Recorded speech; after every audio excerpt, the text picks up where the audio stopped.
What's up? Welcome back to my channel. If you're new here, my name is Marissa and I'm really excited today. I am going to do my very first monthly reading wrap-up here on YouTube, and I'm quite nervous because I haven't done this in long form before, so let's get started. First off, thank you so much for coming back and seeing this video. I really appreciate your support.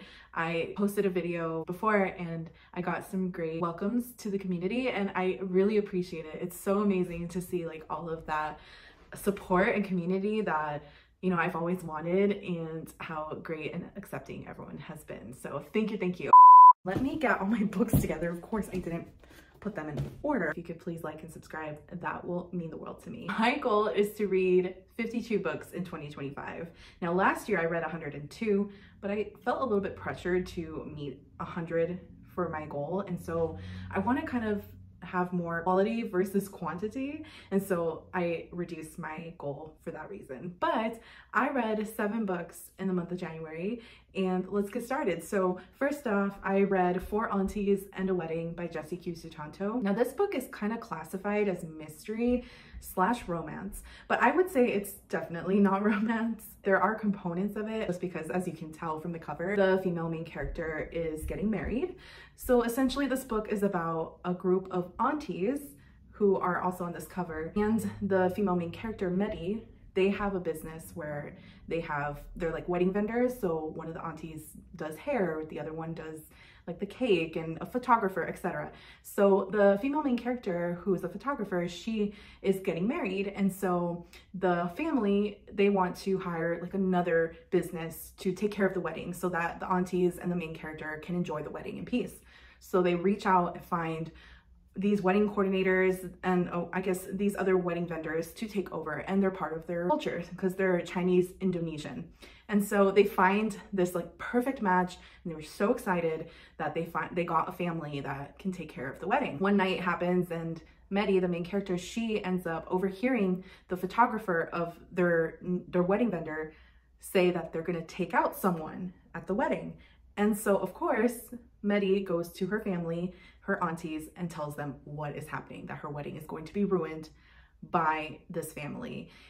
And they, of course, take things out of proportion and end up thinking that this family they hired is actually the mafia, and they're going to kill people at their wedding. And so they're devastated, and they're like, we are going to put a stop to this. And so it just goes down like this whole rabbit hole of them trying to figure out how to take down this mafia group that they ended up hiring for the wedding. I found this to be mid. I think I rated it 3 stars. I had a good time because of the mystery elements. I feel like I enjoy this writer, the author, and her way making you feel kind of like excited to hear about the mystery and like what's gonna happen.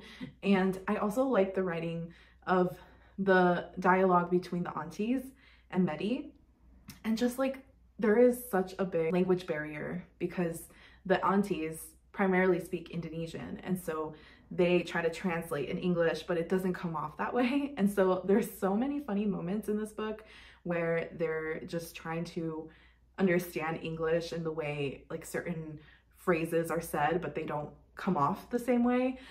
So I found that to be very funny. I think it just kind of got boring at times. Like it was just like, can we just get this over with? I found it to be kind of unrealistic in the plot and just a little bit silly in my opinion, but I feel like I would still continue the series because it's a trilogy, and I enjoyed book 1 so much. I gave it 4 stars. I thought it was so funny and so well written, and I don't know, I'm kind of worried about what's gonna happen next because of these aunties and Medi just get into so much trouble, and so I just have no idea what's gonna happen.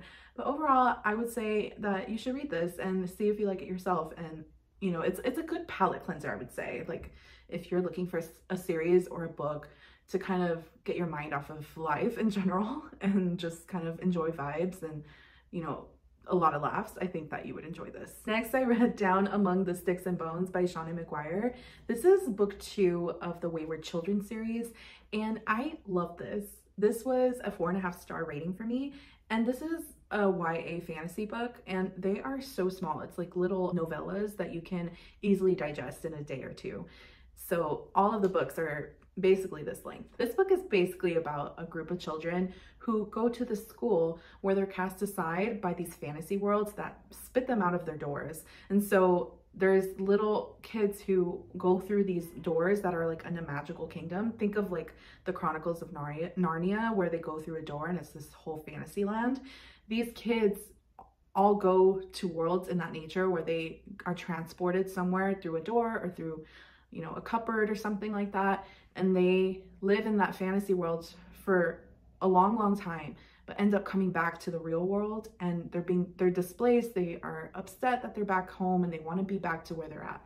So that's book one. Book one kind of explores and tells you the details about these worlds and these children and how they're dealing with coming back to the real world. This second book is about two of the characters from book one and their story of how they ended up in their world and how they ended up coming back into the real world, back into Earth from wherever they were. So we follow the characters Jack and Jill, who are sisters, twin sisters, who grew up in an environment where the mom wanted a girl so bad and the dad wanted a boy so bad. So one of the twins was very extra feminine and the other twin was kind of tomboyish. And so they had these set expectations of how to behave, how to interact with others based on the gender norms that their parents gave them. And so we end up going into their fantasy world. And so they somehow discover this fantasy world and they jump into it without their parents being present, because their parents are so into these gender norms that they explicitly say that they need to be doing it. So they, you know, like the girl, for example, she's not supposed to get dirty. And the one that's a tomboy is not allowed to wear dresses, stuff like that. And so we get to see them go into this fantasy world and kind of where their parents aren't around to watch them. And so they go through this world and act how they want to act. They have the free will to decide how they're going to act. And I found this to be quite fascinating. Like, not only was this world very, like, I could see it. The writing was perfect in terms of setting the scene. I can picture this giant world with these beautiful large fields and this giant castle, and it was so dark and scary. Like, the scene that was set was very terrifying for the world that they jumped into. And I also liked kind of like how the author was kind of exploring the themes of free will and your choices and how that affects your life. And it was beautifully written. I think it was also so nice to see there's like different illustrations that can kind of help you see what the author is trying to portray. Let me try to find. In the book, they're talking about one of the characters and how she was forced to wear this choker. And so the author, or I don't know if she had an illustrator, but she created this page where you get to see what she's talking about. And I really like that in these books that she puts some illustrations in there. So I highly recommend this series. It is very impactful, like, to hear the stories behind these children and, you know, how they grew up, how their fantasy world impacted them in the moment, and how it impacted them once they came back into the real world, and how they adapt to real life. I loved it and I can't wait to continue on. I believe the books are kind of going to be set with each book goes into the background of a different child that was at this school, but I'm not too sure. So I will see how book 3 ends up, but I highly recommend this. I wonder if you've heard of these, because I haven't really seen a lot of people talk about them. But girl, you didn't get this. The next book I read is White Hot by Ilona Andrews. This is book 2 in the Hidden Legacy series. I loved book 1. I gave it 4 stars, and this book fell short for me. I gave it 3 stars. So this book and series follows Nevada, who she has a business, and it's a family business, where she's a private investigator because she has a power where she can tell when someone is lying or not lying. And so she does really well for herself in this business. This is an urban fantasy series where they live in a major US city, but there are regular humans with no powers, but there's also humans that have powers, and there's different levels of powers depending on the strength of your power, and it passes on from generation to generation. That becomes very essential, like who your family is and how long they've been in power and how that affects like your way of living. The people who have a lot of power, who they call primes, are super rich and have everything that they want. Those that do not have that much power kind of live like a normal, like middle-class family. And so book one, I was so intrigued. It was great. There was love interest in this and I was excited. But book two, it felt like a copy and paste of book one, just because there's a mystery that they have to solve and just kind of like an entity or a group of people that they have to bring down. You know, there's corruption in the government, so they have to figure out how to end that corruption. And she teams up with the same guy that she teamed up with in book one to solve this and figure out what's going on. And so it was kind of similar to book one, where in book one, they also were trying to locate this bad guy and eliminate him. So book two, it's the same thing. I think that I was hoping for a little bit more of an overlying plot, like to kind of flow through each book. But it's like if you're watching an episode of like Grey's Anatomy, where each episode is like a different case, like a different mystery that they're trying to solve in the medical field. It's kind of the same thing. Each book is about like a different detective case that they have to solve. And so that can kind of get a little bit boring for me, but just the way that this book ended and the epilogue, it kind of left me wanting more and wanting me to find out what's going on. So I will be continuing the series. It's a 6-book series, and that's quite large. So if I don't really enjoy book 3 as much, I probably will not continue. But this one is very much a fan favorite on Goodreads that I see. Oh, these books are highly rated. The writing is fine. I do understand it. The world building is perfect. It's just, I think the plot was just kind of boring to me. But other than that, it's quite fine. So yeah, that's White Hot. Next, I read Fourth Wing by Rebecca Yarros, and I got this edition, which I was so excited about. But I heard all the hype about this, and one of my best friends, she's obsessed with the series, and she loves Xaden, who is the MMC in this book. And she was so excited when I told her that I was going to read this. My boyfriend got it for me for Christmas, so I didn't know he was going to get this for me, and I was so excited that he did, because I gave this 5 stars. Like, to me, this is one of the most perfect fantasy books for me personally, just because there is so much that I enjoy, like, in this book. For example, I love that there's like this college that they're going to, and the female main character, Violet, is like a student at the college. I like that whole background. Like it reminds me of Harry Potter, which is like an all-time favorite series of mine, but it's in college instead of like, I don't know, it gives me like elementary, high school vibes. But this book follows Violet, who is the daughter of the commanding general of this war college. And so you're supposed to pick where you want to end up in school, like if you're picking a major. And so Violet has always studied to become a scribe, and so she's getting ready to become a scribe. But her mother and I guess all their family, they're all dragon riders, so they kind of force upon Violet to go to dragon riding school. The problem is this school is like cutthroat and people die left and right, and so she is described a million times, and I hate when the authors do this, but they describe her as being like super petite and super tiny, and that she won't be able to be a dragon rider because of her frame and all that. But we see kind of like her growth through this book, getting stronger, and her process of going through her first year of this college. And she meets this boy, Xaden, who is essentially, like, think of it like the head of her group. Like, they're separated into groups, and so he's kind of like the commands all of them in his group and like everything that they have to do. They're kind of like a team. And so he does not like Violet because her mom, who's the commanding general, ended up murdering someone that means dear to him. And so he has it out for Violet. And in this world, it's easy to just straight up murder someone. And so she's kind of worried throughout a lot of this book of whether or not something's gonna happen to her. But yeah, I found this to be very great writing. Like, from page 1, I was hooked. Like, the writing style connects with me so well. I do like the banter that the female main character has with her dragon, and like how they talk to each other, and I love that. And I just did not expect that. I did not expect that I would love a dragon in this book. And so I feel like I've never read a book where you get kind of like the inside to like hearing what a dragon thinks that much. The book ended on a severe cliffhanger, so I really need to get into Iron Flame. I know Onyx Storm is out right now, so I'm trying to stay away from any sort of spoilers right now. And it's just because I have so many books to get into. I'm I'm trying to get through as many series that I've started last year.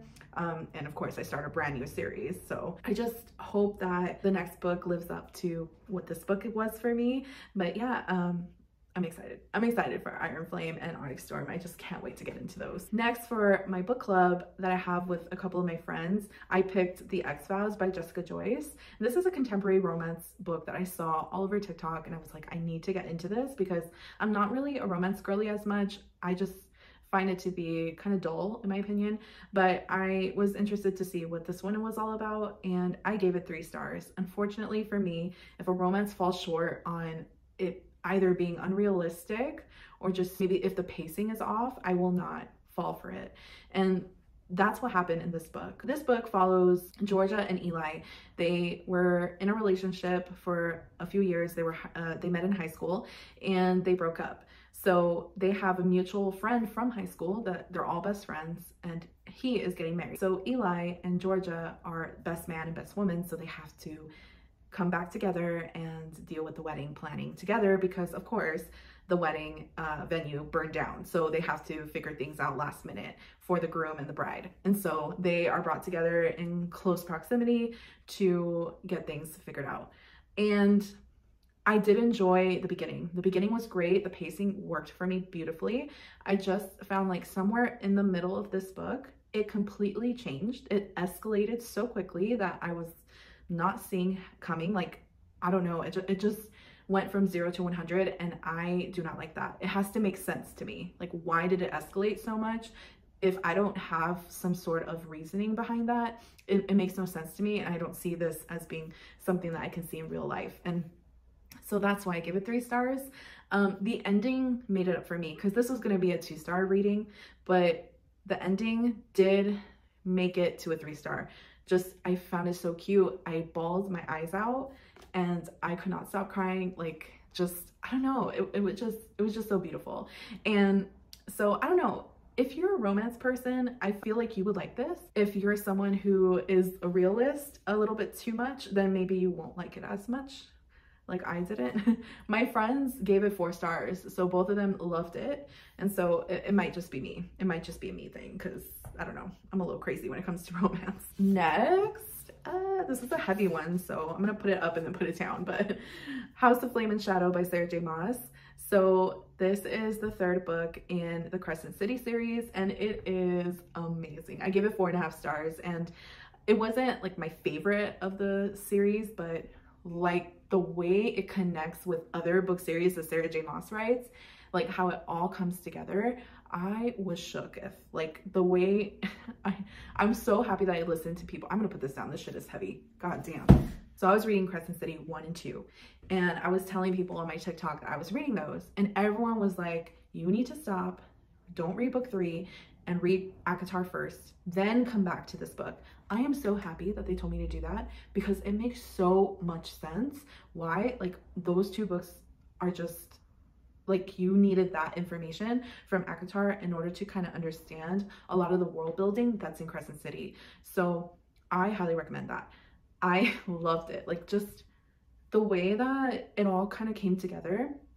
This book just follows the main characters after the events that occurred in book 2 and kind of the conclusion of that series. I don't know if she's gonna write a 4th book. You would think she would because some characters didn't get the closure that I wanted, and it just felt like she was gonna write another book. I know there are 4 houses, so I would think she would write another book with the title from the 4th house, but we'll see. I don't want to spoil anything, so I'm not gonna kind of tell you what the plot is of this book, but it does continue on from all the events from the previous books. And so the way that this book had me on the edge a lot of the times, just because like part 1 is so excruciatingly nail bite, like I was biting my cuticles a lot because I was nervous about everything going on with Hunt and with Bryce. Like I was so nervous for the outcome of that, just because I was like, this is book 3. What if something major happens? And I wasn't ready. Like I was already starting to cry when I was thinking that something was going to happen to these characters that I adore. Like I didn't even read this for 6 months. Like I finished Crescent City 2 6 months ago, and then I read this and I knew everything. Like I didn't need to like reread books 1 and 2. I was able to go back into it really easily. but I love the writing style. Just like at the end of each chapter is kind of like a cliffhanger, so you want to keep reading. So I love that about Sarah J. Maas's books. I would say that it was just so long. Like, I know a lot happens, but 835 pages of words, it just took me ages to finish. But I do recommend the series. Like, I personally loved this Crescent City series way more than ACOTAR series. I feel like ACOTAR series is way overhyped. The Crescent City series is not overhyped enough. I think that the writing is better, the story is better, and I think it's just because I enjoy urban fantasy a lot more than just regular fantasy. So yeah, I mean, pick it up if you haven't. I know it's very like intimidating because these books are ginormous, but it's worth it in the end. Highly worth it.